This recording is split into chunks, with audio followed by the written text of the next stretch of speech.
देखिए, भारतीय दंड संहिता आपकी 1860, इसमें हम जो है व्यापहरण और अपहरण के बारे में पढ़ेंगे आज। व्यापहरण और अपहरण, धारा 359 सबसे पहले देखेंगे। धारा 359, 359, ये जो धारा है आपकी, ये जो धारा व्यापहरण के संबंध में है। व्यापहरण,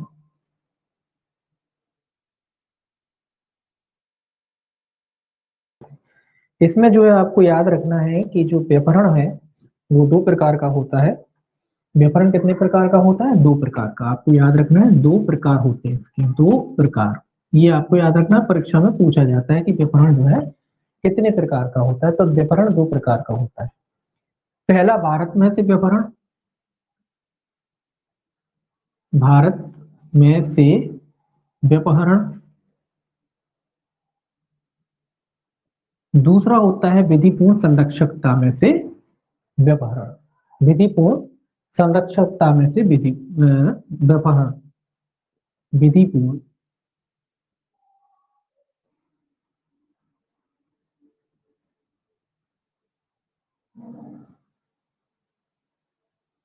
विधिपूर्ण संरक्षकता में से व्यापहरण, ये दो प्रकार होते हैं इसके, आपको याद रखना है। ठीक है, ये याद रखना कि व्यापहरण जो है आपका दो प्रकार का होता है, भारत में से व्यापहरण और विधिपूर्ण संरक्षकता में से व्यापहरण। धारा 360 पढ़ेंगे आगे। ये कहता है भारत में से व्यापहरण, इसी में लिख लेते हैं आगे सेक्शन जो है आपकी 360। धारा 360 कार्य से संबंधित है, भारत में से व्यापहरण से संबंधित है। भारत में से व्यापहरण ये कहता है विधिक संकल्पना के अनुसार भारत को इसकी सीमाओं के भीतर रहने वाले सभी व्यक्तियों का, चाहे वो वयस्क हो या अवयस्क, पुरुष हो या स्त्री, भारतीय हो या गैर भारतीय, संरक्षक माना जाता है। देखिए, अब इसको समझने वाली बात है। भारत में से व्यापहरण का मतलब है भारत की सीमा से परे जब कोई व्यक्ति किसी अन्य व्यक्ति को ले जाता है उसकी सहमति के बिना, तो वो क्या कहलाता है? वो व्यापहरण कहलाता है। अब इसके लिए अगर देखिए याद रखें कि व्यापहरण, अब एज की बात आएगी तो एज अपन बाद में देखेंगे, अब पहले इसकी बात कर लें, हम इसकी बात देख लें।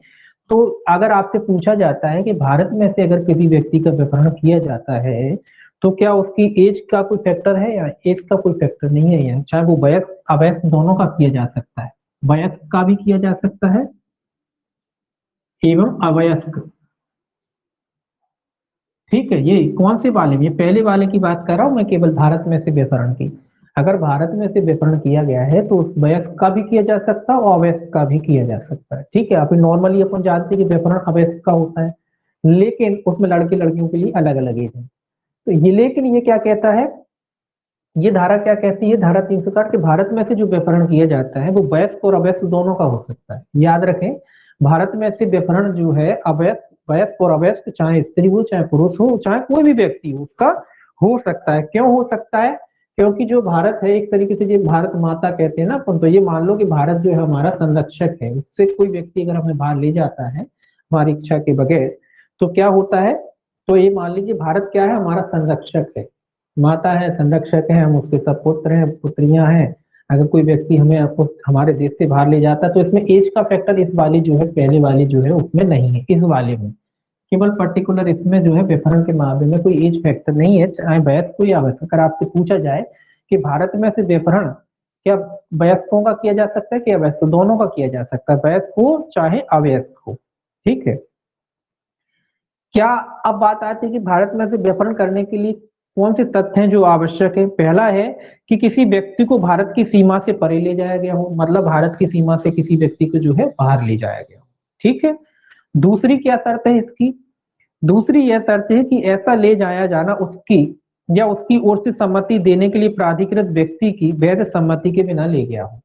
पहला तो भारत की सीमा से परे ले जाया गया हो, भारत की सीमा से परे तभी जो है भारत में से व्यापहरण होगा, ये तो सिंपल बात है। दूसरा जो है उसकी सम्मति के बिना, या उसकी तरफ से कोई अन्य व्यक्ति जो सहमति दे सकता है उसकी सहमति के बिना जो है उसे भारत से बाहर ले गया हो, यानी जबरन ले जाया गया है।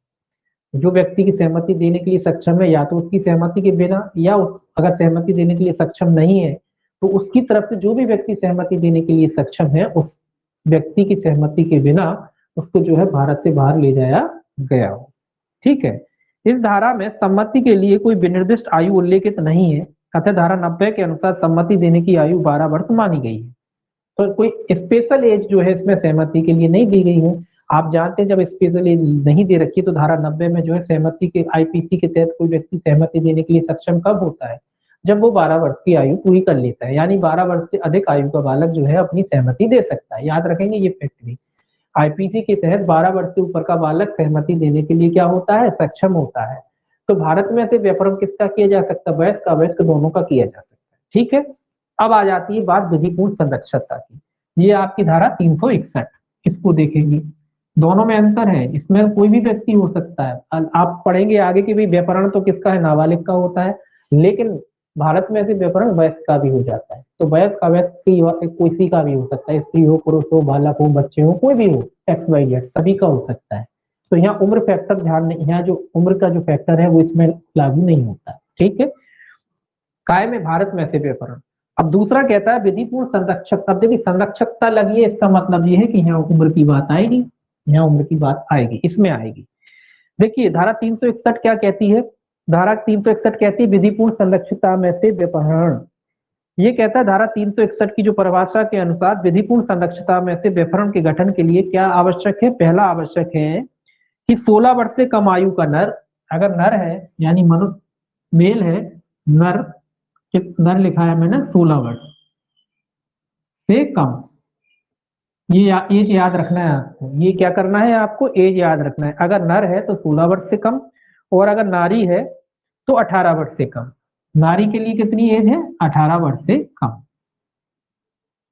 18 वर्ष से कम।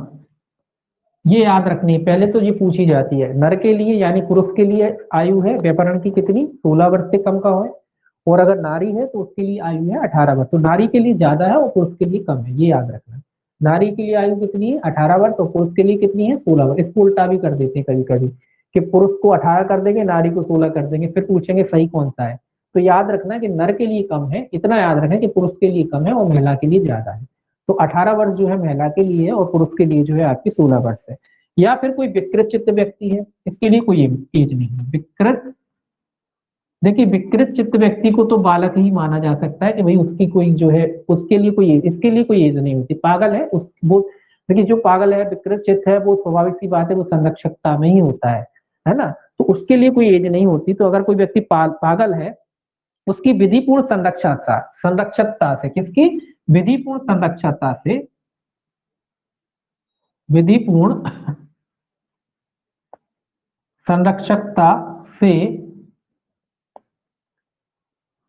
संरक्षकता से उसके संरक्षक की या भारसाधक की अभिव्यक्त या विवक्षित सहमति के बिना बहकाकर ले जाता है या ले जाया जाता है। विधिपूर्ण संरक्षकता से क्या होता है, उसके संरक्षक जो भी उसका संरक्षक है, संरक्षक या फिर भारसाधक हो सकता है, भारसाधक की सहमति के बिना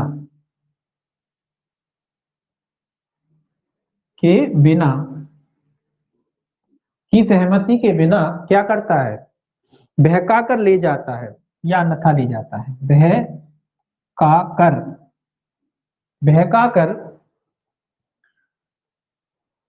ले जाता है या ले जाया जाता है, बहका कर ले जाता है या फिर ले जाया जाता है। तो क्या माना जाता है, तो माना जाता है कि ऐसा व्यक्ति जो है क्या करता है, विधिपूर्ण संरक्षकता में से व्यापरण करता है। तो इसके लिए आवश्यक है कि नर की आयु जो है 16 वर्ष हो और नारी की आयु जो 18 वर्ष हो, या फिर विकृत चित्त व्यक्ति हो। जो उसकी तरफ से विधिपूर्ण रूप से जो है सहमति देने के लिए सक्षम व्यक्ति है, या उसका भारसाधक है, या उसका संरक्षक है, उसकी सहमति के बिना उस व्यक्ति को जो है बहका कर ले जाया गया हो या ले जाने का प्रयत्न किया गया हो, है ना, नहीं ले जाया गया हो, ले जाया जाता है या ले जाया गया हो, किसी भी प्रकार से, है ना। दो प्रकार होते हैं, देखिए एक तो आप किसी को उल्लू बना के ले गए, बोले तुम्हारे पिताजी की, बोले वो वहां घटना हो गई, चलो बोले, या तुम्हारे पिताजी ने बुलाया, बेटा तुम्हारे पापा ने तुम्हें बुलाया, हम तुम्हें लेने आए जी बहका कर। अब बच्चा खुद ही चल दिया, तो ये भी जो है व्यापारण है। या फिर जबरन आपने बोरे में बंद करा, उठा के ले गए, तो ये भी है ना। दो तरीके होते हैं, दोनों तरीकों से ले जाया जा सकता है। अब एक चीज और ध्यान रखें, अब एक चीज ये, हालांकि ये आती नहीं है लेकिन फिर भी अपने नॉलेज के लिए याद होना चाहिए, हो सकता है कभी पूछ लिया जाए। तो याद रखें कि मूल संहिता थी जो अपनी मूल संहिता, मतलब जब पहले जो अपनी मूल संहिता बनी थी, उसमें जो है नर नारी की एज कितनी थी, जो मूल संहिता थी। अभी तो अपन पढ़ रहे हैं कि भी 16 और 18 वर्ष जो है इसकी आयु है, लेकिन जो मूल संहिता थी उसमें नर और नारी की आयु क्रमशः 14 और 16 वर्ष थी। इसमें पुरुष की आयु पहले 14 थी, पुरुष 16 थी। ठीक है, उसके बाद जो संशोधन हुआ उसके बाद जो है इसकी आयु जो है कितनी कर दी गई, पुरुष की 14 से 16 कर दी गई और महिला की जो है 16 से 18 कर दी गई। तो मूल अधिनियम में जो है इसकी आयु जो है 14 से 16 थी, और ये संशोधन कब हुआ था, 1949 में, 1949 में 1949 के संशोधन द्वारा जो है एज को इसको बढ़ा दिया गया है। ठीक है, इसमें जो है 16 और 18 कर दिया गया। 1949 का जो संशोधन था उससे उससे पहले जो आयु थी पुरुष की थी 14 वर्ष और महिला की थी 16 वर्ष। तो ये याद रखना है, 14-16 थी। ठीक है, 2 वर्ष बढ़ा दिए, 2-2 वर्ष बढ़ा दिए, ये याद रखेंगे।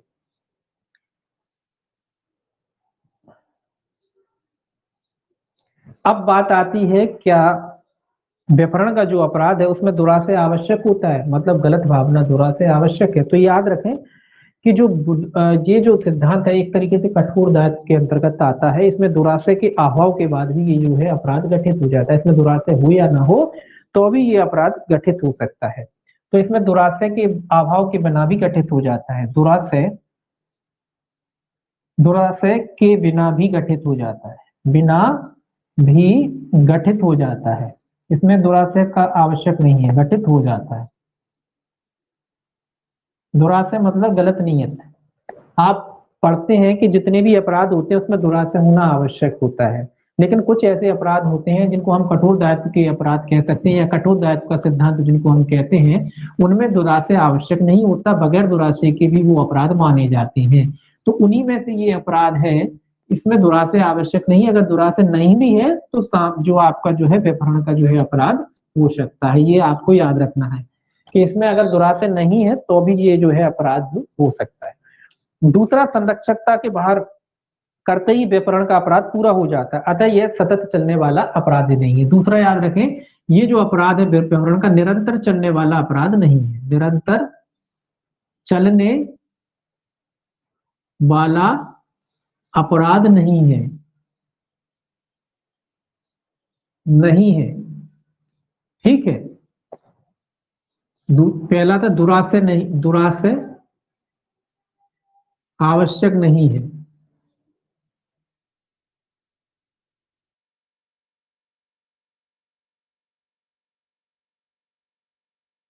कि जो है व्याकरण कैसा अपराध है, व्याकरण निरंतर चलने वाला अपराध नहीं है। जैसे ही आप किसी की संरक्षता में से उस बालक को हटाते हैं आपका अपराध पूर्ण हो जाता है। ठीक है, अगर किसी बालक को आपने किसी की संरक्षता में से हटाया, जैसे ही आप उस बालक को उसकी संरक्षता से हटाते हैं ये अपराध क्या हो जाता है, पूर्ण हो जाता है। इसका मतलब ये है कि जो व्याकरण का अपराध है वो निरंतर चलने वाला अपराध नहीं है, जबकि इसका उल्टा अपहरण का अपराध जो है निरंतर चलने वाला अपराध होता है। व्यवहार का प्रयोजन साबित न होने पर भी अथवा प्रयोजन उचित होने पर भी दंडनीय होता है। ये कह रहा है व्यवहार, व्यवहार जो आपने किया है प्रयोजन साबित ना होने पर, प्रयोजन साबित ना होने पर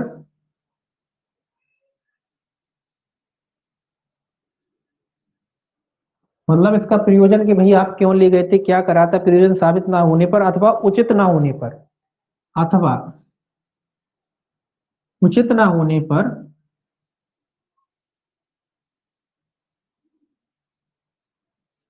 होने पर भी दंडनीय होता है।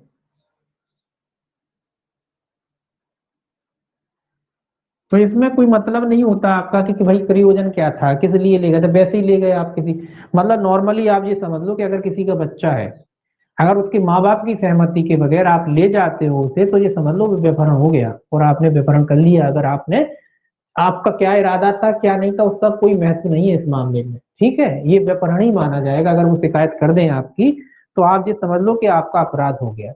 तो किसी के भी बच्चे को ले जाओ तो पूछ के ले जाओ, है ना। तो याद रखेंगे कि इसमें आशय का कोई महत्व नहीं होता। आपका बच्चा थोड़ी ना आप ले जाओगे, दूसरे का है, उसकी अनुमति के बगैर आप उसकी संरक्षकता में से नहीं हटा सकते। तो एक चीज और याद रखें, कोई बच्चा अगर मान लीजिए किसी ग्राउंड में खेल रहा है ना, उसके माँ बाप उसके घर में है, अंदर है, वो बेचारा बच्चा खेल रहा है, इसका मतलब ये नहीं होता कि वो बच्चा संरक्षकता में नहीं है, इसका मतलब ये होता है कि वो अपनी माँ बाप की संरक्षकता में है। उस समय भी माना जाता है कि वो बच्चा माँ बाप की संरक्षकता में है। ठीक है, तो जैसे ही उसकी संरक्षकता में से आप उसे हटाते हो, भले ही आपका कोई दुराशय ना हो, और जो आप ये व्याकरण के प्रयोजन कोई साबित नहीं हो पाता है, तो भी जो है इस अपराध से आपको दंडित किया जा सकता है।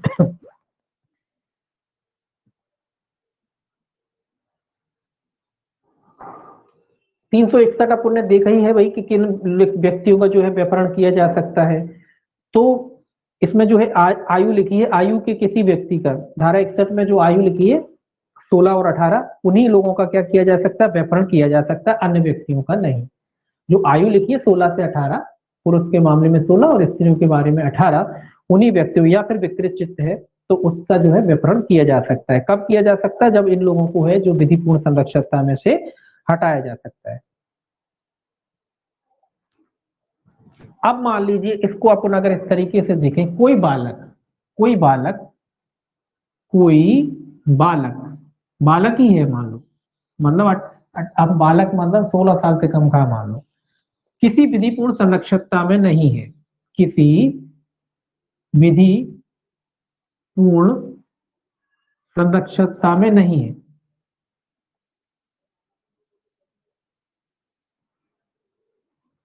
ये हमने क्वेश्चन बना लिया कि एक बालक, कोई की जगह एक बालक लिख लेते हैं, एक बालक जो किसी विधिपूर्ण संरक्षकता में नहीं है, तो उसका क्या होगा, उसका व्यपहरण होगा कि अपहरण होगा, उसको हम क्या मानेंगे, उस अपराध को हम क्या मानेंगे, अपहरण मानेंगे या व्यपहरण मानेंगे, उस अपराध को हम अपहरण मानेंगे। देखिए, अगर कोई बालक विधिपूर्ण संरक्षकता में नहीं है, मतलब कोई संरक्षण नहीं है उसका, तो फिर उसका व्यपहरण नहीं होगा, उसका क्या होगा, उसका अपहरण होगा। क्यों होगा, क्योंकि इस अपराध को कारित करने के लिए संरक्षकता में से हटाना आवश्यक है। व्यापरण के लिए क्या आवश्यक है, व्यापरण के लिए आवश्यक है कि संरक्षकता में से किसी व्यक्ति को हटाया जाए, और साथ में आयु भी है। अपहरण के लिए कोई आयु नहीं होती, एक ध्यान रखें, अपहरण में कोई आयु नहीं होती, अपहरण बालक का भी हो सकता है, बड़े का भी, अपहरण किसी भी व्यक्ति का हो सकता है, अपहरण किसी भी आयु के व्यक्ति का हो सकता है, अपहरण के लिए कोई एज लिमिट नहीं होती। तो यहाँ इस धारा में आने के लिए तो संरक्षकता में से हटाने की जरूरत है। और जब कोई बालक किसी की संरक्षकता में नहीं है, जब कोई बालक किसी की संरक्षकता में नहीं है, तो समझ जाओ कि उसका अपहरण हुआ है, उसका अपहरण नहीं होगा। हाँ, अगर माँ बाप है, कोई अन्य व्यक्ति है जो उसकी संरक्षकता रखता है या भार साधन रखता है, तो फिर उसका जो है व्यपहरण होगा। इसमें एक उदाहरण आता है कि एक बालक जो मेले में खो जाता है, इसमें उदाहरण आता है कि एक बालक जो मेले में खो जाता है, एक उसमें एज भी डाल देते हैं कि एक 10 वर्ष का बालक जो मेले में खो गया है, उसका कोई, वो किसी विधिपूर्ण संरक्षकता में नहीं है, मतलब मेले में खो गया, इसका मतलब ये है कि माँ बाप आ गए, सोच रहे हैं कि बच्चा खो गया, अब उसकी संरक्षकता बची नहीं। एक बालक जो मेले में जो है खो जाता है, बलपूर्वक दूसरा व्यक्ति जो भी मेले में था उसको उठा करके ले जाता है, तो उस व्यक्ति ने जो है कौन सा अपराध किया, अपहरण किया या व्यपहरण किया, तो उस व्यक्ति ने कौन सा अपराध किया, अपहरण किया, व्यपहरण नहीं किया, अपहरण किया। क्योंकि अपहरण के लिए, व्यापरण के लिए आवश्यक है संरक्षकता, जब वो मेले में खो गया इसका मतलब ये है कि उसकी संरक्षकता बची नहीं है, जब वो संरक्षकता किसी की कस्टडी में नहीं है, संरक्षण में नहीं है, और ऐसे में कोई व्यक्ति अगर उसे बलपूर्वक उठा ले जाता है, तो वो व्यक्ति जो है अपहरण का दोषी होगा, ना कि व्यापरण का। ये आपको याद रखना है, ठीक है, काय का दोषी होगा, अपहरण का, क्योंकि व्यापरण से दोषी होने के लिए संरक्षकता से हटाना आवश्यक है, और अपहरण के लिए कोई ऐसी कोई एज लिमिट जो है नहीं होती।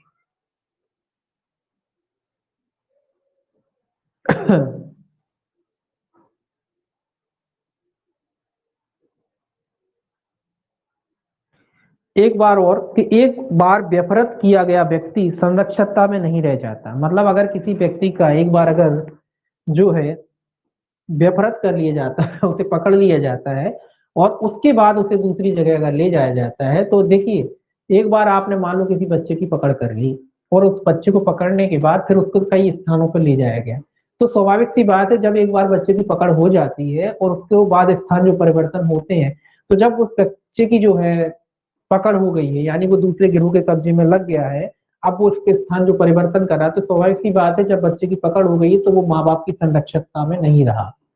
मतलब किसी बच्चे की अगर पकड़ हो गई, मान लो व्यापरण भी हुआ, उसके बाद उसके स्थान परिवर्तन करे, कई जगह ले जाया गया, तो फिर कौन सा अपराध बनेगा? फिर वो अपहरण ही बनेगा, क्योंकि फिर बच्चा संरक्षकता में नहीं रह गया। जब बच्चा संरक्षकता में नहीं रह गया तो जितने भी स्थान बदलेंगे वो कौन से अपराध में बदलेंगे? वो अपहरण में बदलेंगे। क्या माना जाएगा? जितने भी स्थानों में ले जाया जाएगा, फिर ये माना जाएगा कि उस बालक का जो क्या है, अपहरण किया गया है। ठीक है, एक स्थान पे रखा, फिर बी पे रखा, फिर सी पे रखा, तो जितने भी जो स्थान बदल रहे हैं ये क्या है, उसके व्यपहरण हो जाएंगे। क्योंकि यहाँ पे तो लाया गया था तो संरक्षण में था, अब वो जो जैसे उसका व्यपहरण हो गया है वो संरक्षकता में नहीं रहा। अब संरक्षकता में नहीं रहा, इसका मतलब व्यपहरण का अपराध आगे नहीं बनेगा, तो आगे फिर संरक्षक कौन सा अपराध बनेगा? आपका जो है अपहरण का अपराध बनता चला जाएगा। ठीक है, तो इस तरीके से इसको इस तरीके से भी याद रख सकते हैं। तो संरक्षकता जरूरी है व्यपहरण के लिए। ठीक,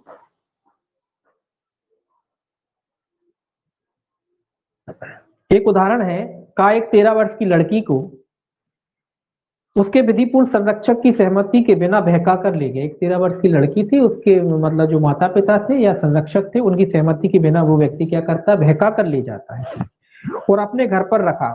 इसी दौरान खा उस लड़की रा से मिला और रा की सम्मति से, किंतु का की सम्मति के बिना उसे अपने साथ लेकर चला गया। यह खा ने कोई अपराध नहीं किया। अब ये बताइए क्या अपराध नहीं किया? ये कैसा उदाहरण है? क्या कह रहा है?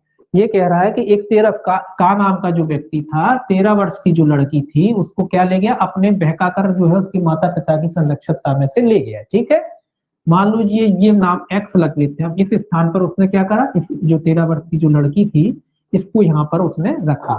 ठीक है, अब यहाँ पे बी नाम का कोई व्यक्ति आया, कौन के पास? ए के पास। किसके पास आया? बी नाम का व्यक्ति इस स्थान पे आया, ये भी इधर गया। इसने कौन से पूछा? ए से पूछा कि भैया ये लड़की को ले जाए हम अपने साथ। ए ने कहा भैया ले जाओ। जो बी नाम का व्यक्ति क्या करा? उसने उस लड़की को ले गया अपने साथ, कहीं भी ले गया हो, अपन को इससे मतलब नहीं, अपने मतलब कि ले गया। ठीक है, तो बी क्या है? उस लड़की को ले गया। अब बात आ रही है कि बी ने कौन सा अपराध किया? बी ने कौन सा अपराध किया? अपहरण किया या उसने व्यपहरण किया? ए ने तो समझ में आ रहा है, एक ही बात नहीं हो रही है। ए ने जो किया तो किया, ए का तो अपराध है। हम बात कर रहे हैं बी की, कि जो जिस लड़की को अगवा करके मान लीजिए या बहका कर ए लाया था, उसने एक्स नाम के स्थान पर उस लड़की को रखा, एक्स नाम के स्थान पर बी आया और ए की अनुमति से उस लड़की को जो है वो लेकर के चला गया, है ना? लड़की से मिला और रा की सम्मति से, किंतु का की सम्मति के बिना लेकर चला गया। ये कह रहा है नहीं, ये कह रहा है, एक मिनट, रा की सम्मति से, सॉरी, ये कह रहा है इसकी सहमति से, लड़की की सहमति से वो आया और उसने क्या कहा? उसने लड़की से पूछा कि भैया मेरे साथ चलोगी? लड़की बोली चलो ठीक है, चलते हैं तुम्हारे साथ। मतलब एक ही सहमति नहीं ली इसने, इसने किसकी ली? इसने रा की, इसने जो है आपकी जो है लड़की की सहमति ली। लड़की से पूछा कि भाई चलोगे मेरे साथ? इसकी संरक्षकता में थी, इस समय यहाँ थी लड़की, जबकि इससे नहीं पूछा, इससे पूछा। तो ये कह रहा है कि जो बी है वो किस अपराध का दोषी होगा? तो ये धारा कहती है कि जो है बी ने कोई अपराध नहीं किया। ये जो उदाहरण कहता है कि बी ने कोई अपराध नहीं किया। बी ने कोई अपराध इसलिए नहीं किया कि जो एक, देखिए हम पहले ही पढ़ चुके हैं, जो बालक है या बालिका है, जैसे उसको संरक्षकता में से हटाया जाता है वो संरक्षकता में नहीं रह जाती, यानी अब यहाँ पे इसका कोई संरक्षक ही नहीं बचा, ये लावारिस हो गई एक तरीके से। लड़की क्या है? लावारिस हो गई ना। जब लड़की को ये बहका कर ले गया ये व्यक्ति, किसी स्थान पर उसने रखा, तो अब लड़की क्या है? लड़की जो है लावारिस है। लड़की का कोई वारिस नहीं बचा, या कह लीजिए वारिस नहीं कहेंगे, इसका कोई संरक्षक नहीं बचा। जब इसका कोई संरक्षक नहीं बचा तो इसीलिए जो है अगर बी इससे कह के इसको ले जाता है तो ये ना तो व्यपहरण का अपराध होगा, ना ही अपहरण का अपराध होगा। अगर बी की सहमति से ले जाता है तो ये कोई अपराध नहीं होगा, क्योंकि लड़की क्या है? लड़की किसी की जो है संरक्षकता में अब नहीं है, इसीलिए। और ना ही ये जबरदस्ती लड़की को ले गया है, लड़की की सहमति से ले जा रहा है। अब चूंकि सहमति देने के लिए, और सहमति देने सहमति से ले जा रहा। आपने क्या पढ़ा कि सहमति के लिए कोई आयु इसमें दे रखी नहीं है, तो सहमति के लिए आयु कितनी है? 12 वर्ष। सहमति के लिए आयु कितनी थी? 12 वर्ष। चूंकि लड़की 12 वर्ष से अधिक की थी, इसका मतलब लड़की सहमति दे सकती थी। चूंकि उसका कोई संरक्षक था नहीं, इसीलिए लड़की सहमति देने के लिए क्या थी? सक्षम थी। और लड़की ने खुद ने कहा कि भाई चलो। अब लड़की चूंकि संरक्षकता में नहीं थी और सहमति लड़की ने दे दी है, इसीलिए उस व्यक्ति जो बीवा नाम का व्यक्ति था उसने कोई अपराध नहीं किया। तो इस तरीके की समस्याएं जो है आपसे पूछी जाती हैं परीक्षा में, तो इनको आप ध्यान से रखेंगे, ठीक है ना। क्योंकि लड़की जो है जैसी बेफरत की गई, उसकी संरक्षकता हट गई, अब वो किसी की संरक्षकता में रही नहीं। जब वो किसी की संरक्षकता में नहीं रही, इसका मतलब ये है कि वो खुद स्वतंत्र सहमति देने के लिए सक्षम थी। और सहमति के लिए आयु आईपीसी में कितनी होती है? 12 वर्ष। और लड़की थी 13 वर्ष की। इसीलिए जब लड़की की सहमति से अगर वो व्यक्ति उसको ले जाता है, क्योंकि वो उसके घर से तो भगा के लाया नहीं था, वो तो किसी अन्य स्थान से उसको ले गया, और उस अन्य स्थान पर जो है कोई उसका संरक्षक था नहीं, क्योंकि वो ए नाम का व्यक्ति उसको पहले ही बहका कर ले आया था। इसीलिए बी नाम के व्यक्ति ने कोई अपराध नहीं किया। ये आपको याद रखना है।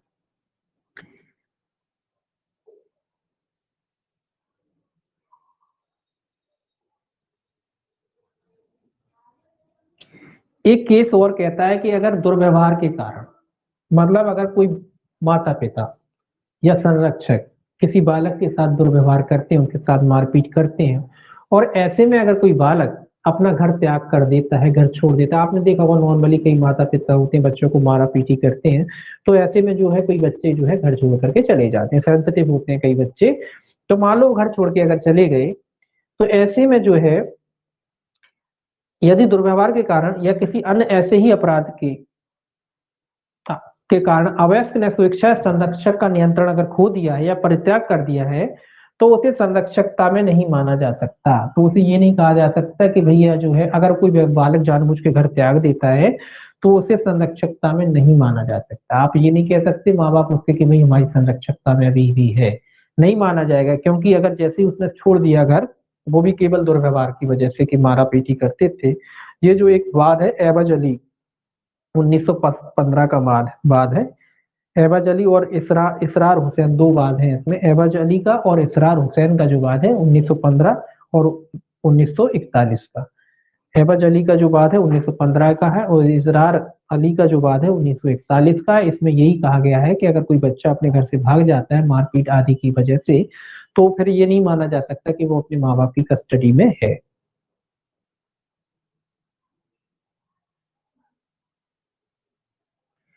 एक महत्वपूर्ण जो मामला है वो इसमें आपको याद रखना है, आर बनाम प्रिंस का। आर वर्सेस प्रिंस, ये महत्वपूर्ण मामला है, ये याद रखना है। आर बनाम प्रिंस का जो मामला है ये महत्वपूर्ण मामला है 1875 का। ये इंपॉर्टेंट मामला है, ये महत्वपूर्ण मामला है, ये याद रखना है। ये कहता है कि 18 वर्ष से कम आयु की बालिका को ले जाने वाला है व्यभिचारण का दोषी होगा। क्या कह रहा है? 18 वर्ष से कम आयु की बालिका को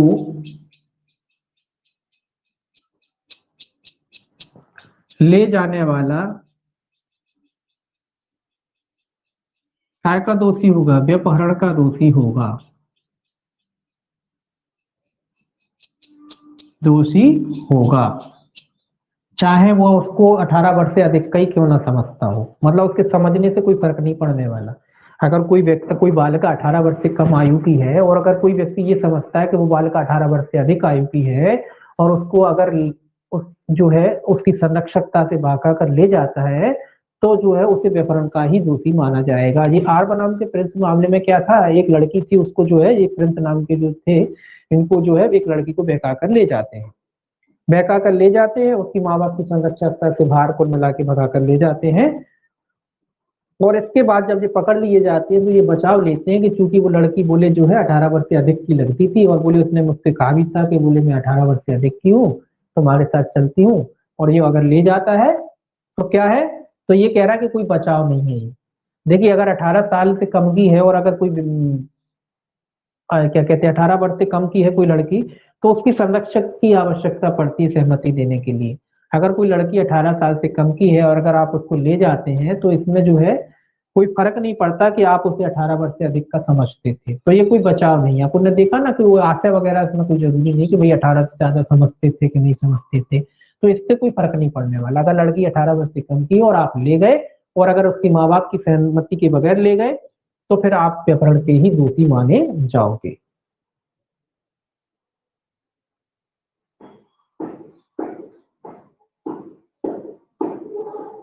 अब देखिए अपन इसमें दो चीजें देखते हैं। बालिकाओं के लिए अपन ने देखा कि भैया आयु 18 वर्ष से, और अगर हम बालक की बात करें तो बालक के लिए जो आयु है वो 16 वर्ष है ना। तो अब एक अगर इसको हम ये देखते हैं कि अगर कोई नर और नारी की जो आयु है वो तो हमने देख ही ली। अगर मान लो कोई 16 वर्ष का बालक 18 वर्ष से कम आयु की किसी बालिका को अगर बहका कर ले जाए, 16 वर्ष का बालक 18 वर्ष 18 वर्ष से कम, अगर मान लो बालक की जो आयु है वो 16 वर्ष है और जो बालिका है उसकी आयु जो है 18 वर्ष से कम आयु की है, कम है, कम लिखा है ना, तो 18 वर्ष से कम है, तो जो बालक की बात करें तो क्या बालक व्यपहरण अपहरण का दोषी होगा? बिल्कुल दोषी होगा। बालक जो है आपका व्यपहरण का दोषी होगा। ठीक है, काय का दोषी होगा? व्यपहरण का। ठीक है, ये भी याद रखेंगे। तो बालक व्यपहरण का दोषी होगा, क्योंकि बालिका के लिए एज कितनी? 18 वर्ष से कम। और भले ही बालक का व्यपहरण थोड़ी हो रहा है, बालक तो ले जा रहा है, बालक ले जा रहा है, और वो भले भले बालक जो है 16 वर्ष से कम, 16 वर्ष की आयु का हो, और लड़की जो है 18 वर्ष से अगर कम है, तो बालक भी जो है काय का दोषी होगा? व्यपहरण का दोषी ही माना जाएगा। ये भी याद रखेगा। ठीक, तो ये याद आपका जो है व्यपहरण वगैरह है, व्यपहरण कैसे होता है ना, इसको देखिए। इसमें समस्याएं जो आती है ना, इसमें लोग गलत कर देते, कभी कभी व्यपहरण गलत कर देते हैं, अपहरण में लगा देते हैं, अपहरण को व्यपहरण लगा देते हैं ना।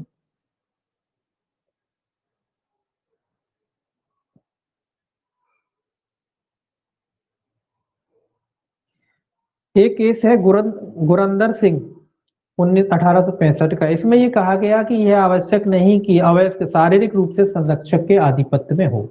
मैंने बताया ना कि अगर मान लो जैसे हमारा ये घर है, बच्चे जो है बोले माँ बाप की संरक्षकता में नहीं, बच्चे माँ बाप की संरक्षकता में माने जाएंगे। ठीक है, अगर बच्चे बाहर खेल रहे हैं या कहीं भी आप स्कूल कॉलेज जाते हो, इसका मतलब ये नहीं हो जाता है कि भाई आप अपने माँ बाप की संरक्षकता में नहीं हो। अगर आप 18 वर्ष से कम आयु के हो तो आप अपने माँ बाप की संरक्षकता में ही हो। ठीक है, आप कहीं भी जाएं, आप कहीं भी जा रहे हैं तो आप उस समय माँ बाप की संरक्षकता में ही माने जाएंगे।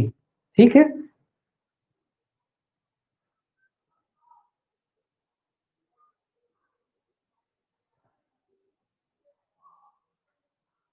अब एक चीज और कहता है कि सम्मति के बिना जो अपन पढ़ते हैं, तो ये कहता है अपराध कारित करने के पश्चात संरक्षक द्वारा दी गई सम्मति व्यपहरण को विधिपूर्ण नहीं बना देती। ये कहा गया है गणेश बनाम राज। ये किस बात में कहा?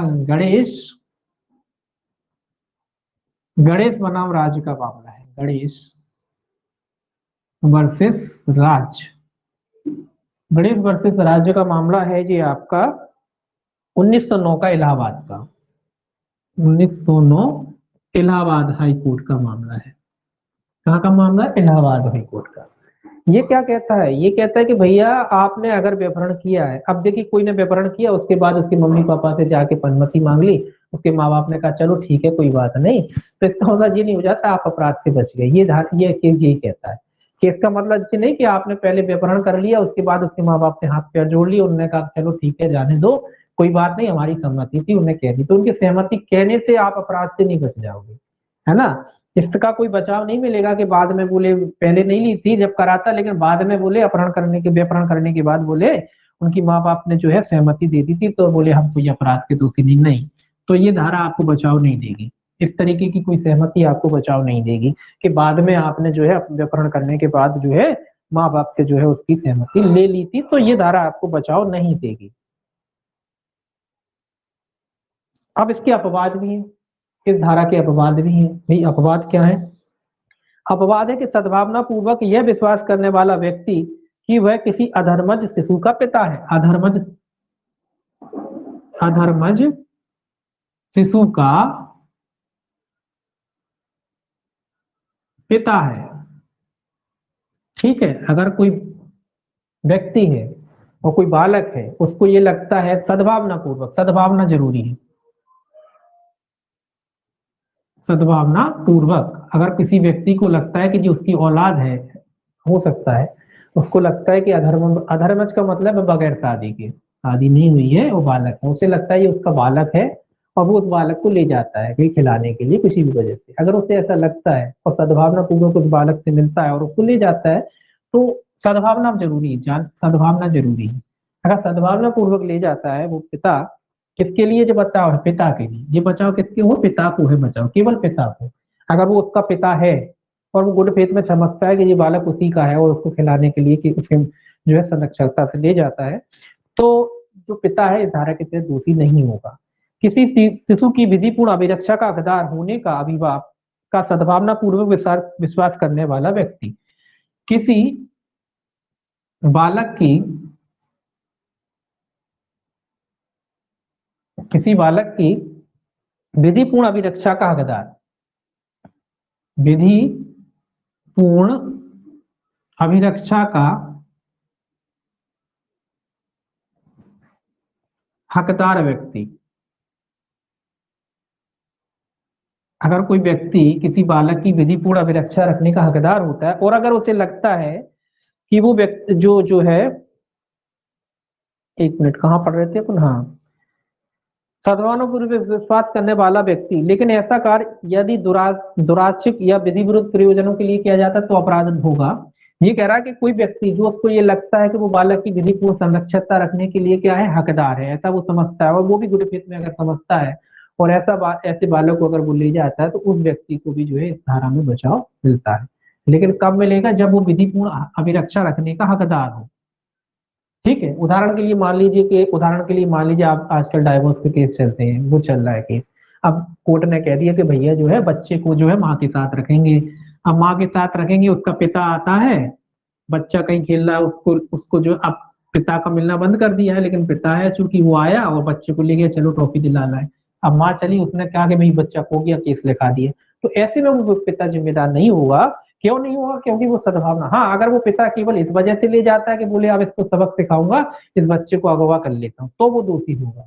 ठीक है, केवल खिलाने पिलाने के लिए नॉर्मली जो अपन प्यार लाड़ दुलार में ले जाते हैं तो वो अपराध नहीं होगा। ठीक है, तो पिता को बचाव है।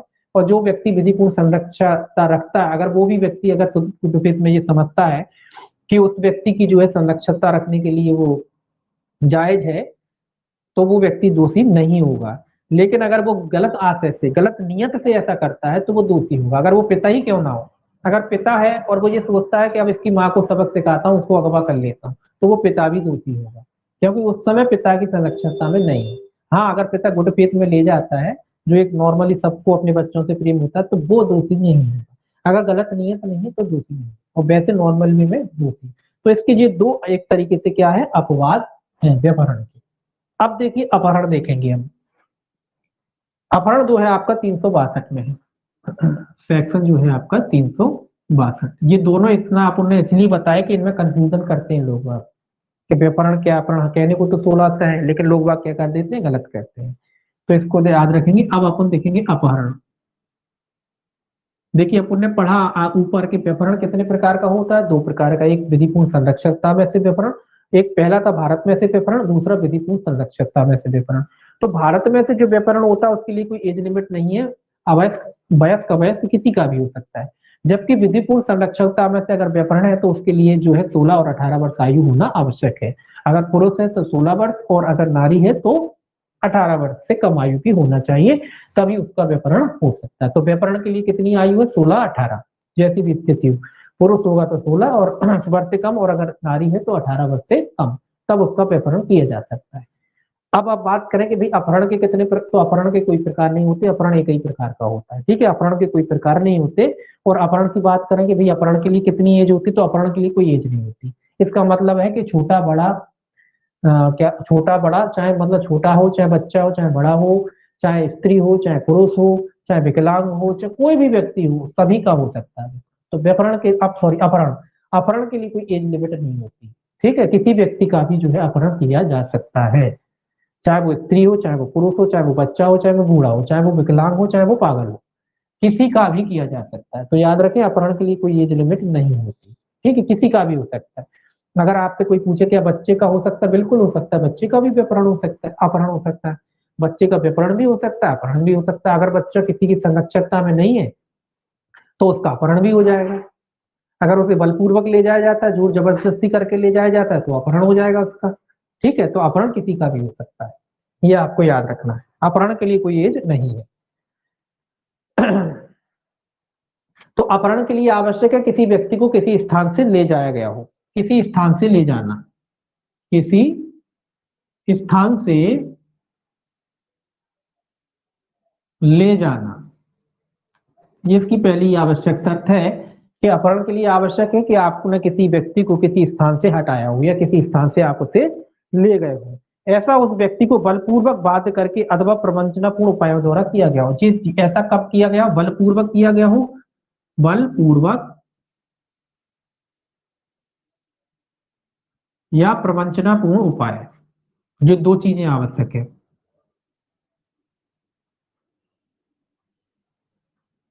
प्रवंचनापूर्ण उपाय, देखिए ये दो फैक्ट इसमें इंपॉर्टेंट है। ये दो फैक्ट अगर आपने पढ़े तो याद हो जाएगा जी। देखिए किसी स्थान से किसी व्यक्ति को हटाया गया हो, या बलपूर्वक मतलब जबरन ले जाया जाए किसी व्यक्ति को पकड़ करके, तो वो अपहरण हो जाएगा।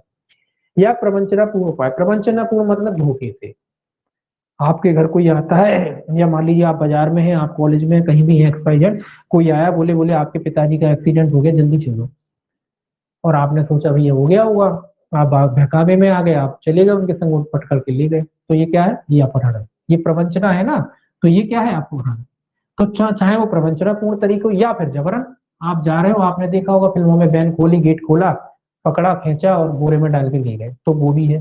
तो दोनों तरीके से हो सकता है, चाहे बलपूर्वक हो या प्रवंचनापूर्ण। जैसे ही बल, अब मैंने कहा ना बच्चे का, अब कोई मान लो बच्चा घूम रहा है, वो विधिपूर्ण संरक्षणता में नहीं है, या मान लो मेले में भी है, घूम रहा है, मेले में बिछड़ गया बच्चा। अब बिछड़ गया बच्चा, आपने बच्चे को जबरन पकड़ा और आपने डाल के ले गए, तो क्या है जी, ये अपहरण है, ना कि व्यपहरण। क्या माना जाएगा, अपहरण। जहां बल आ गया, याद रखें, बल आ गया या प्रवंचना आ गई, तो वो काय में बदल जाएगा, वो आपका अपहरण हो जाएगा।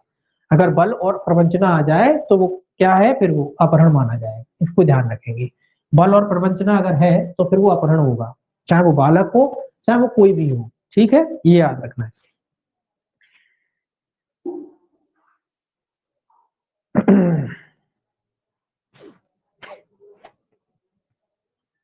देखिए चाहे आयु, अब मैंने बताया ना, आयु कुछ भी हो सकती है, और विधिपूर्ण संरक्षकता में ना भी रहे अगर कोई व्यक्ति, तो उसको स्वतंत्र सहमति के बिना ले जाना, मतलब किसी व्यक्ति की स्वतंत्र सहमति के बिना अगर आप ले जाते हो उसको जबरन, स्वतंत्र सहमति मतलब उसे जबरन ले जाते हो, उसकी अनुमति के बगैर उसे ले जाते हो, तो ये अपहरण के ही अपराध में आएगा। अब याद रखें कि अपहरण एक अनवरत, ये पूछा जाता है, अपहरण अनवरत मतलब निरंतर चलने वाला अपराध, अपराध, अपहरण, ये इंपॉर्टेंट है, अपहरण एक निरंतर चलने वाला अपराध है।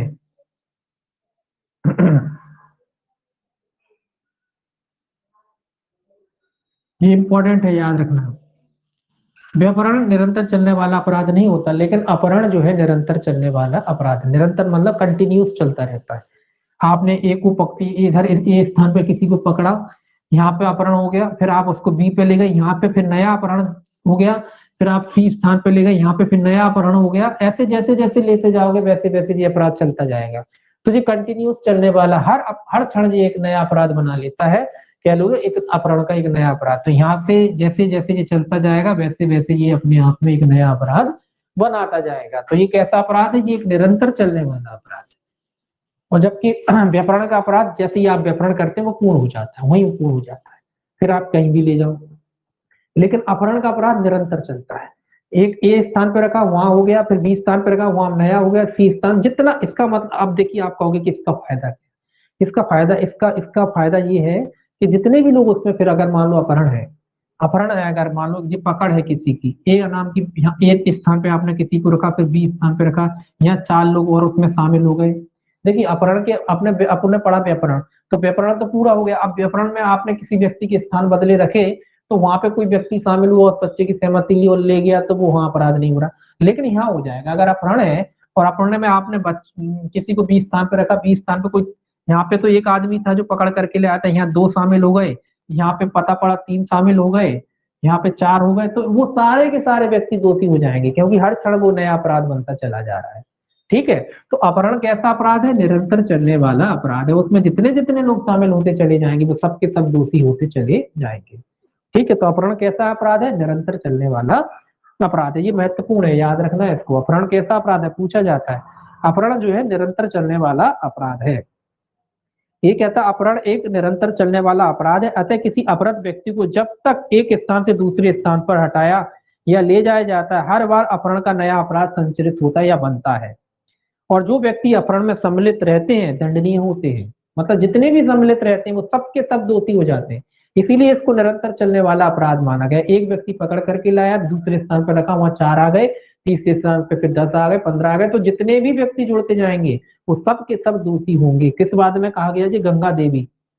गंगा देवी बनाम राज 1914 का वाद है, इलाहाबाद का। गंगा देवी, हालांकि ये पूछा नहीं जाएगा वाद, तो गंगा देवी का वाद है।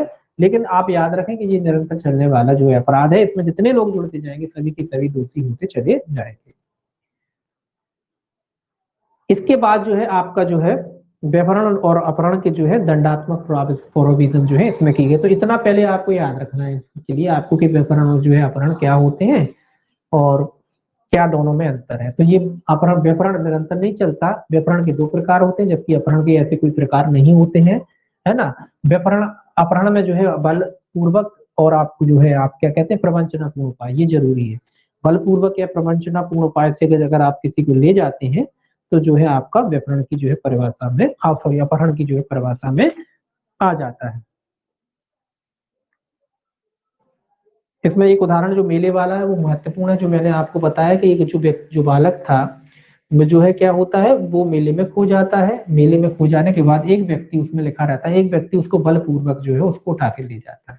एक बालक खो गया है और एक व्यक्ति जो है से बलपूर्वक क्या करता है, उठा करके ले जाता है। तो उस व्यक्ति ने कौन सा अपराध किया? उस व्यक्ति ने क्या किया? बालक समझ के ये मत समझ लेना कि उसका व्यपहरण हुआ। अगर बल का प्रयोग हुआ है तो अपहरण ही होगा। अगर वो बलपूर्वक ले गया है तो क्या होगा? फिर अपहरण होगा। तो उसने क्या किया? उस बालक का अपहरण किया, ना कि व्यपहरण। तो ध्यान रखें, बालक होने से मतलब नहीं है, क्योंकि अपहरण के लिए तो कोई एज है ही नहीं। व्यपहरण के लिए जरूर एज है, अपहरण के लिए कोई एज नहीं है। तो अपहरण अगर बलपूर्वक है, प्रवंचनापूर्ण उपाय है, अगर ये दोनों चीजें समाहित है, चाहे वो बालक ही क्यों ना हो, आप उसको उठाकर ले जाते हैं तो वो अपहरण की श्रेणी में ही आएगा। तो ये 2 मोटा मोटा अंतर है, ये आप अगर ध्यान रखेंगे तो आपके दोनों के जो क्वेश्चन है वो गलत नहीं होंगे। ठीक है, अब इसके बाद जो है आगे जो धारा है 363, ये जो है व्यपहरण के लिए सामान्य दंड का विधान करती है, जो 7 वर्ष तक का कारावास और जुर्माना। ठीक है जी, दंड है, दंड ज्यादा ध्यान नहीं रखने वाली बात है। आपको केवल यहाँ तक जो अभी पता है आपको 361 तक ये धाराएं ज्यादा ध्यान रखती है, ये केवल आपको पढ़नी है, ये केवल आपको पढ़नी है। ये साधारण दंड है, जो है साधारण दंड का व्यपहरण का जो है साधारण दंड है। कितना दंड है? 7 वर्ष तक का कारावास और जुर्माना। 7 वर्ष तक का कारावास और जो है प्लस जुर्माना। ठीक है, तो खास नहीं है ये धारा, आप पढ़ना चाहे पढ़ रहे, कोई खास नहीं है ये धारा। 7 वर्ष तक का कारावास और जुर्माना, बस इतना याद रखें कि इसमें दंड है। व्यपहरण के लिए जो है दंड दिया गया है, 363 में जो है इसमें दंड दे रखा है व्यपहरण। देखिए अब दूसरी बात देखिए, अपहरण जो है स्वयं में अपराध नहीं होता, बल्कि यह तभी दंडनीय होता है जबकि इसे सहायता में किसी आपराधिक आशय से किया गया हो, अर्थात व्यपहरण की भांति अपराध कठोर दायित्व का अपराध नहीं है। तो इसमें आपराधिक दायित्व जरूरी है। देखिए हाँ, एक चीज और भूल गए हम कि जो अपहरण है, अपहरण जो अपन पढ़ रहे हैं, अपहरण जो है अपने आप में अपराध नहीं होता। अपने आप में जो है अपने आप में अपराध नहीं होता का मतलब यह है कि आशय भी जरूरी है इसमें, आशय, जबकि व्यपहरण में आशय जरूरी नहीं था। व्यपहरण में आशय जरूरी नहीं है, जबकि इसमें आशय जरूरी है। इसमें क्या जरूरी है? आशय, बुरी नीयत, आशय जरूरी है। तो याद रखेंगे अपहरण में आशय जरूरी होता है, जबकि व्यपहरण में आशय जरूरी नहीं होता है। तो ये कठोर दायित्व, वो कठोर दायित्व का व्यपहरण, ये कठोर दायित्व का नहीं है। इसमें आशय जरूरी नहीं, इसमें आशय जरूरी होता है। मतलब आप किसी व्यक्ति को ले जा रहे हैं तो किस नियत से ले जा रहे हैं, पकड़ कर रहे हैं तो किस नियत से कर रहे हैं। तो इसमें आपराधिक आशय से किया गया हो कार्य तभी, अगर आपराधिक आशय से आप करते तभी जो है अपहरण माना जाएगा, अन्यथा नहीं। ठीक है, तो आपराधिक आशय होना इसमें जरूरी है। अपने आप में ये अपराध नहीं होता कि किसी को ले गए आप तो वो अपराध हो जाएगा। अपराध तभी होगा जब गलत नियत से आप किसी व्यक्ति को ले जाओगे पकड़ के, तभी वो अपराध होगा। ठीक है, तो इसमें आशय जरूरी है, अपहरण में आशय जरूरी है, जबकि व्यपहरण में आशय जरूरी नहीं है। दोनों में ये अंतर है। ठीक है, इसके बाद इसमें जो है, इसमें कई दशाएं बताई गई हैं कब व्यपहरण करेंगे, है ना। ये कहता है 363 ए जो है, एक मिनट,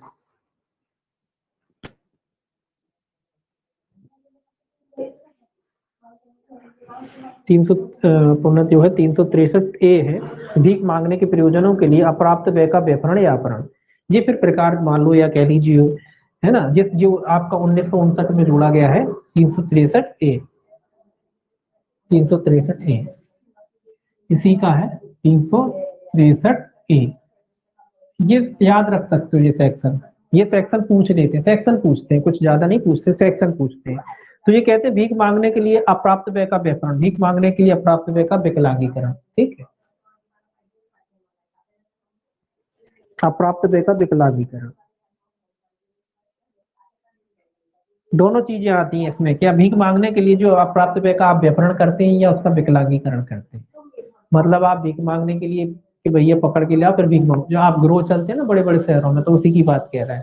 ठीक है, भीख मांगने के लिए बच्चों का व्यपहरण किया जाता है, या जो है, तो इसमें दो प्रकार की सजाएं अलग अलग तरीके से। तो अगर आप भीख मांगने के लिए उसका व्यपहरण करते हैं, केवल व्यपहरण काय के लिए, भीख के लिए, भीख मंगवाएंगे केवल ये। आप देखते हैं कि बच्चे चोरी वाले जो बच्चा चोरी करके ले जाते हैं, ये लोग क्या करते हैं, भीख मंगवाते हैं। ये भी बहुत बड़ा धंधा है बच्चों को। बड़े बड़े शहरों में, आप इस पे एक फिल्म भी बनी है, ट्रैफिक, ट्रैफिक फिल्म बनी, काफी अच्छी है, उसमें यही बताया गया। ये बहुत बड़ा करोड़ों लाखों अरबों रुपए का धंधा होता है इसमें। मुंबई शहर में बच्चों को पकड़ के ले जाया जाता है, उनको ट्रैफिक सिग्नलों पे बैठा दिया जाता है। ट्रैफिक नाम इसीलिए रखा है, ट्रैफिक सिग्नल ही नाम है शायद फिल्म का। उसमें ट्रैफिक सिग्नलों में बैठा दिया जाता है, दिन भर उनको बस बैठा देते हैं, फिर भीख होती है, कलेक्शन करते हैं उसका। तो लाखों करोड़ों रुपए का ये जो है धंधा होता है। तो व्यपहरण जो है कब किया जाता है, भीख मांगने के लिए। तो इसमें जो सजा होती है 10 वर्ष तक की है, 10 वर्ष जो है इसमें सजा है, 10 वर्ष तक का जो है इसमें कारावास और जुर्माना। तो 10 वर्ष तक का कारावास और जुर्माने से ऐसे दंडित किया जाता है। अगर आप भीख मांगने के लिए उसको विकलांग बनाते हैं, विकलांग, अगर किसी व्यक्ति को विकलांग बनाते हैं मतलब उसके हाथ पैर काट देते हैं कि भाई ताकि ज्यादा बोले भीख मिलेगी, तो इसमें सजा जो है 10 वर्ष से बढ़कर हो जाएगी आजीवन। कितनी हो जाएगी सजा, आजीवन हो जाएगी। तो ये सेक्शन इंपॉर्टेंट है, इसको याद रखेंगे आप। ये धारा सेक्शन जो है आप इंपॉर्टेंट है, याद रखेंगे। और ये सेक्स, इसका पनिशमेंट आप भूलेंगे ही नहीं। देखिए सीधा सीधा है कि अगर कोई को विकलांग बनाओगे तो आजीवन ही जाओगे। ठीक है, और नॉर्मल वे में 10 वर्ष। ठीक, नॉर्मल वे में भीख मांग रहे हो तो नॉर्मल वे में 10 वर्ष है। तो इस सजा भी आपको ध्यान में रहना है, मतलब भूलोगे नहीं, भूलना ही नहीं है। तो 363 ए ये जो धारा है ये याद रखना है आपको, इंपॉर्टेंट धारा है, पूछी जाती है कि भीख मांगने के लिए या बच्चों को विकलांग बनाते हैं आप भीख मांगने के लिए, उसका व्यपहरण वगैरह करते हैं, तो किस धारा में दंडनीय, 363 ए में जो है इसको दंडनीय बनाया गया है। अब 363 के बाद आपका आता है 364। केवल इतना ही याद रखना है, इसको ज्यादा नहीं पढ़ना है, इतना ही याद रखना। 364 कहता है हत्या करने के लिए व्यपहरण या अपहरण। ये भी सेक्शन इंपॉर्टेंट है, ये भी याद रखना है आपको। 364 ये कह रहा है हत्या, मतलब हत्या करने के लिए अगर आप किसी बालक का व्यपहरण अपहरण करते हो कि भाई इसको मार डालो, इस उद्देश्य से अगर आप किसी का व्यपहरण या अपहरण करते हो कि भैया उसकी मृत्यु कारित कर दी जाएगी, तो इसमें भी आपको केवल सजा याद रखना। तो इसमें भी जो है आजीवन कारावास या 10 वर्ष तक का कठोर कारावास या जुर्माने या दोनों से दंडित किया जा सकता। तो इसमें केवल सेक्शन याद रखना, सजा कितनी है, आजीवन कारावास।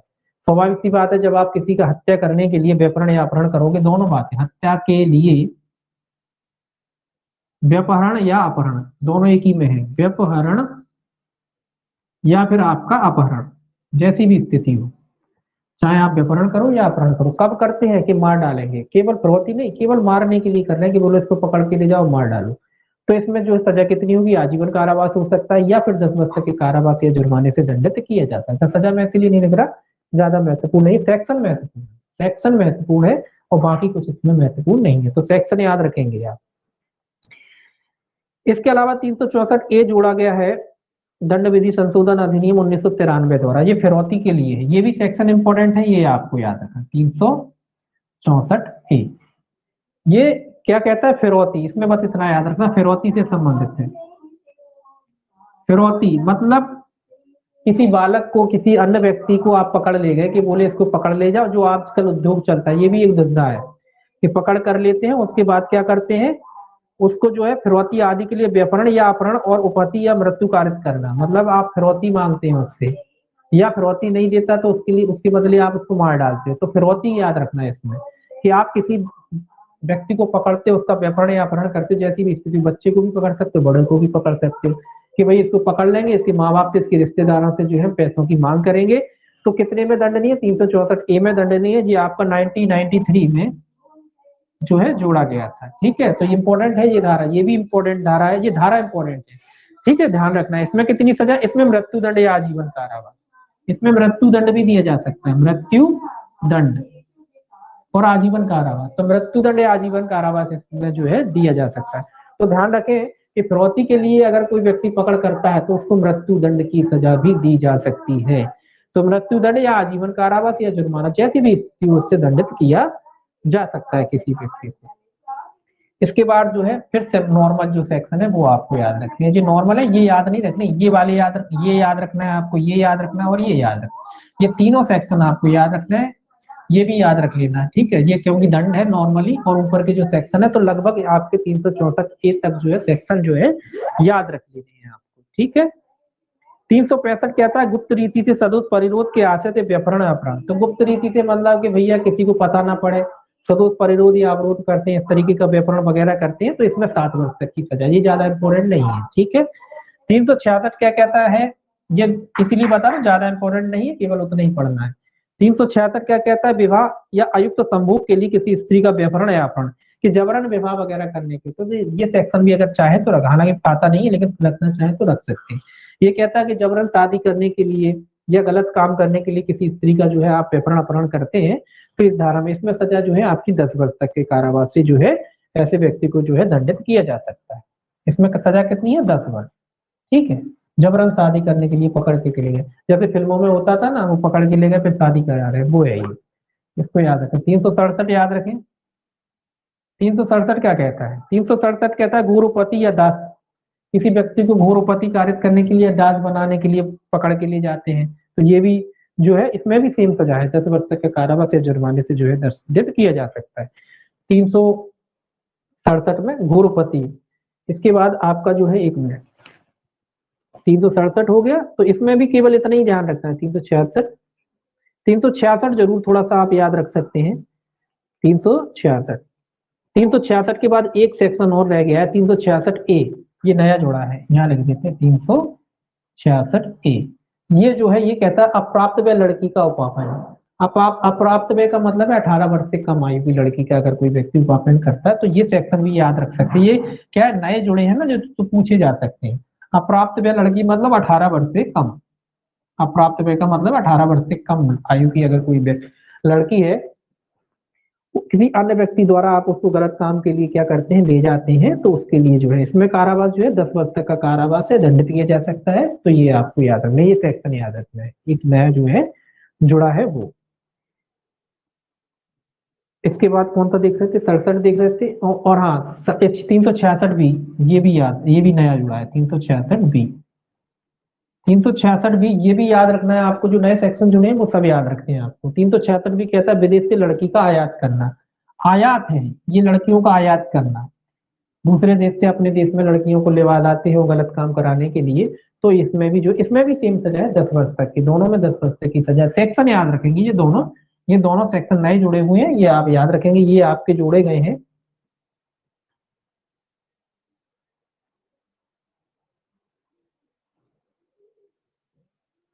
तीन सौ छियासठ का 1 मिनट कब जोड़ा गया है ये,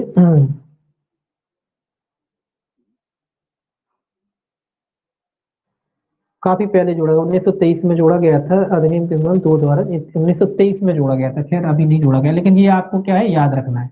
366 ए और 366 बी, ये दोनों जो धाराएं आपको इसमें क्या करना है, याद रखनी है। 366 ए और 366 बी 1923 में जोड़े गए थे, 1923। ठीक है, पहले ही जोड़े गए, लेकिन ये इंपॉर्टेंट है, इनको याद रखना है आपको। ठीक है, इसके बाद जो है आपका 367 था। 367 कहता है गुरुपति या दासत्व के लिए कहता है। 368 क्या कहता है, अपहृत या विपहृत व्यक्ति को सदोष छिपाना या परिरोध में रखना। 368 368 क्या कहता है? सदोष छुपाना किसी व्यक्ति को, किसी व्यक्ति को जो है व्यपरत या अपराध व्यक्ति को आप छिपाते हैं, जो व्यपरत या अपराध किया गया, तो इसमें कितनी सजा है? अपहरण या जो उसके समान, जो व्यपहरण या अपहरण के समान जितनी सजा है उसके लिए। मतलब ये छिपाने वाले की बात विभाग कह रहा है कि अगर कोई व्यक्ति को, आपको पता है कि कोई व्यक्ति की अगर पकड़ करके लाई गई है और उस व्यक्ति को आप पनाह दे देते हो कि भैया हमारे घर में छिपा लो, तो उस व्यक्ति के लिए सजा है। और उस व्यक्ति को कितनी सजा होगी? जैसी जो अपहरण या व्यपहरण में जो सजा होती है उतनी ही सजा उस व्यक्ति को भी दी जाएगी। मतलब उस व्यक्ति को कितनी सजा होगी? जो उस मूल अपराध की सजा होती है, जिस व्यक्ति ने वो अपराध किया है, उसी सजा से आपको भी दंडित किया जाएगा। अगर आप जानते हो इस बात को कि ये पकड़ करके लाया है या भगा करके लाया है, और अगर आपने उसको अपने घर में पनाह दे दी या छिपा लिया, तो ये समझ लो कि आप भी उसी अपराध के दोषी होंगे जिस अपराध का वो व्यक्ति दोषी होगा। तो ये आपको याद रखना है। 369 हो गया आपका, 368 हो गया। 369 क्या कहता है? 369 कहता है कि 10 वर्ष से कम आयु के शिशु के शरीर पर से चोरी के आशय से उसका व्यपहरण या अपहरण, ये भी याद रख सकते हैं। ये सेक्शन 369 ये कह रहा है, ये सेक्शन पूछा जाता है 10 वर्ष, इसमें उम्र पूछी जाती है 10 वर्ष, ये पूछी जाती है, इसमें उम्र पूछी जाती है कि कोई व्यक्ति जो 10 वर्ष से कम आयु के शिशु के शरीर पर से चोरी के आशय से उसका व्यपहरण या अपहरण, उसके शरीर पर कोई आयु चीज वगैरह है तो उसमें एज पूछी जाती है कि कितने वर्ष के कम आयु के बालक के शरीर पे थी। तो याद रखें 10 वर्ष से कम। 10 वर्ष से, मान लो कोई बालक है 10 वर्ष से कम है, कोई सोने की चेन पहने है, अंगूठी पहने है, कुछ भी कई लोग पहना देते हैं ना। अब आपने देखा कि भाई उस पहने हुए उसको आपने उसका क्या कर लिया? व्यपहरण या अपहरण कर लिया। क्यों कर लिया? ताकि वो चेन वगैरह जो है, वो सोने की जो चीजें वगैरह पहने, आप उससे छुड़ा लो। तो वो किस धारा में दंडनीय? वो धारा 369 में दंडनीय है। इसमें कितनी सजा है? इसमें 7 वर्ष तक का कारावास से दंडित किया जा सकता है। कितने दंड से दंडित किया जा सकता है? 7 वर्ष तक के कारावास से जो है इसमें दंडित किया जा सकता है। इसके बाद जो है धारा 370 आती है, ये जो है मानव के दुर्व्यवहार से संबंधित, ये अपन कल देखेंगे, मानव के दुर्व्यवहार से संबंधित है। व्यापार बगैर दासता, व्यक्ति का जो जो दुर्व्यापार किया जाता है ना गलत कामों के लिए, वो इसमें आएंगे 370 से। तो ये कल देखेंगे अपन, ठीक है। व्यापरण वगैरह में आपको इतना ही पढ़ना है, इतना ही देखना है। ये सेक्शन, ये उम्र है, ध्यान रखना। ये कई लोग गलत करते हैं, इसमें 10 वर्ष उम्र है, ये बहुत ही स्पेशल में बार बार कह रहा हूँ, ये याद रखना। उदाहरण आता है इसका कि एक बालक की उम्र पूछते हैं, आपको सेक्शन भी नहीं पूछते, वो उम्र पूछते हैं कि किसी शरीर पे से उठाई जाती है, उसमें बालक की उम्र होनी चाहिए 10 वर्ष, 12 वर्ष, 18 वर्ष, 17 वर्ष, ऐसे दे देते हैं। तो आपको याद होना चाहिए सेक्शन के 369 कहता है कि 10 वर्ष, ठीक है। तो आयु कितनी होना चाहिए? 10 वर्ष। तो इसका उदाहरण आता है। चलिए बाकी कल देखेंगे।